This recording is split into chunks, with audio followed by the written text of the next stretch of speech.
दोस्तों, एक बार गुजरात की राजमाता मीलड़ देवी ने भगवान सोमनाथ का विधिवत अभिषेक किया।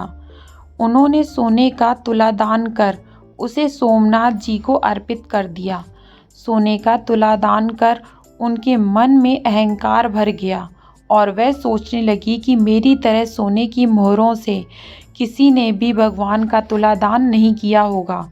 इसके बाद वह अपने महल आ गईं। रात में सोते समय उन्हें भगवान सोमनाथ के दर्शन भी हुए और उन्होंने उनसे सपने में कहा, मेरे मंदिर में एक गरीब महिला दर्शन को आई है। उसके संचित पुण्यों का कोई हिसाब नहीं है। उनमें से कुछ पुण्य तुम उसे सोने की मुद्राएं देकर खरीद लो, परलोक में काम आएंगे।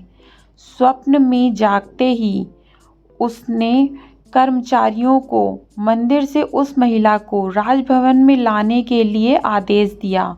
कर्मचारी उस महिला को लाए तो वह डर के मारे थर-थर काँप रही थी। उसे देखकर राजमाता बोली, मुझे अपने संचित पुण्य दे दो, बदले में मैं तुम्हें सोने की मुद्राएं दूंगी।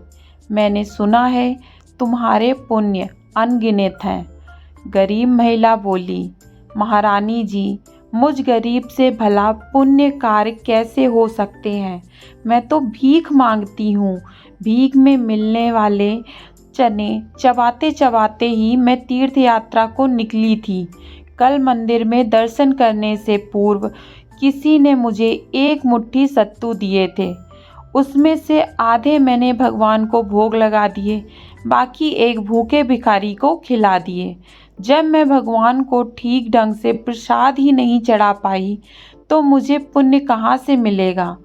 गरीब महिला की बात सुनकर राजमाता मीलड़ देवी का अहंकार नष्ट हो गया। वह समझ गई कि खुद भूखी रहकर मुट्ठी भर सत्तू भूखे भिखारी को खिलाने वाली इस महिला से प्रसन्न होकर भगवान सोमेश्वर ने उसे अनगिनत पुण्य दिए हैं।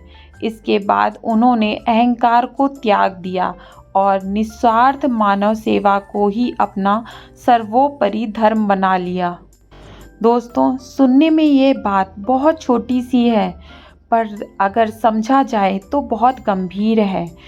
जब इस बात को सुनकर राजा महाराजा अपनी सोच बदलने के लिए तैयार हो गए, तो हम जैसे तुच्छ प्राणी अपनी सोच क्यों नहीं बदल सकते हैं? हम उसी सोच के साथ में आगे क्यों बढ़ते हैं?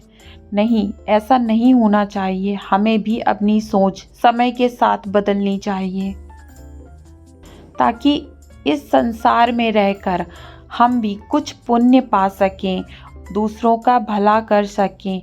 इतना तो सामर्थ्य हर किसी के अंदर होता है, लेकिन बस वो करने से कतराता है। तो इस कहानी से अगर आपको थोड़ी बहुत भी शिक्षा मिली हो और आपको थोड़ा बहुत भी कुछ समझ में आया हो, तो दान पुण्य करिए अपने लिए, क्योंकि आखिर मर के तो हमें उस ईश्वर के पास ही जाना है।